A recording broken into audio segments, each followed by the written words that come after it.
When it rolled onto the battlefield in the late 1930s, the Panzerkampfwagen IV was designed as the German Army's primary support tank, intended to carry the heavier 7.5 cm L/24 gun for blasting infantry positions, anti-tank guns, and other fortifications.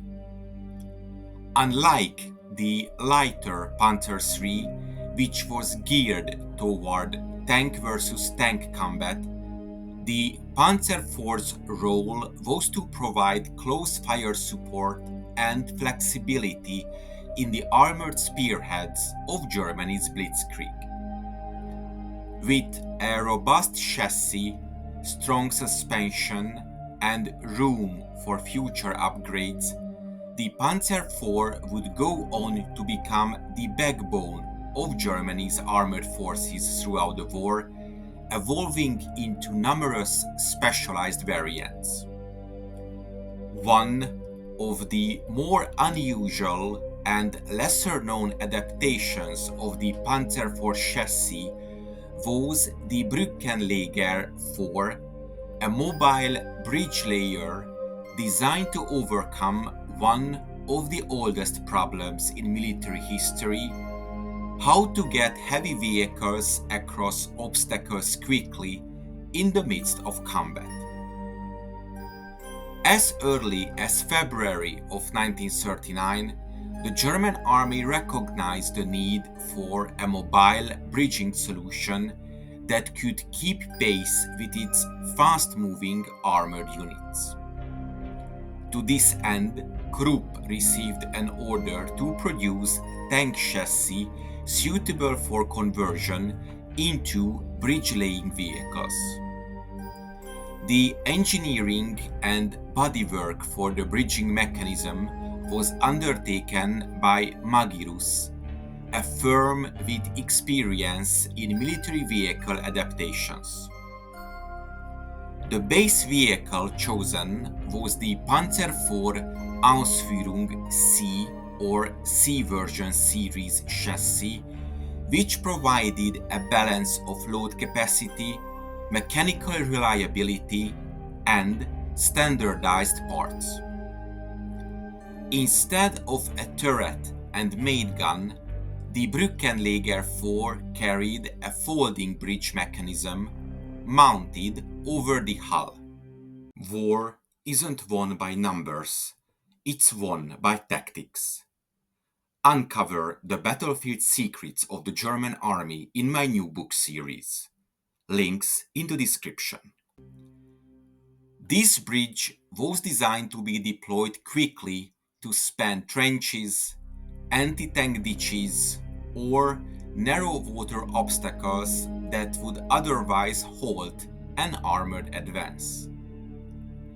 By the end of April 1940, production had yielded 20 Brückenleger IV vehicles.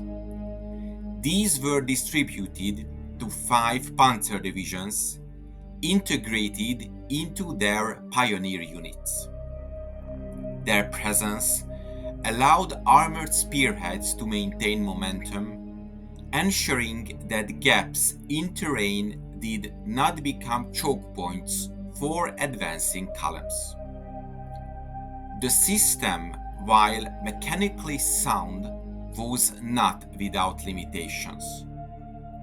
The weight and size of the bridge restricted it to crossing relatively short spans, and the removal of armament left the vehicle reliant on other tanks for protection during operations. Nevertheless, in the racket campaigns of 1940, such as the push through the Low Countries and France, the Brückenleger IV offered valuable tactical flexibility. The 20 vehicles built represented the entirety of the Brückenleger IV fleet. As the war dragged on and combat shifted toward the east, the high demands on Panzer IV production lines and the increasingly defensive nature of German operations meant that no further bridge layers were manufactured on the Panzer IV chassis. The vehicles in service were gradually lost in action or worn out through operational use, with none surviving to the present day. The Brückenleger 4 remains a rare footnote in the history of German armored engineering, an example of how even the most successful tank designs were adapted for specialized battlefield roles. I hope you enjoyed this episode. If you want to support my channel, check out the PayPal donation link in the description or consider becoming a member.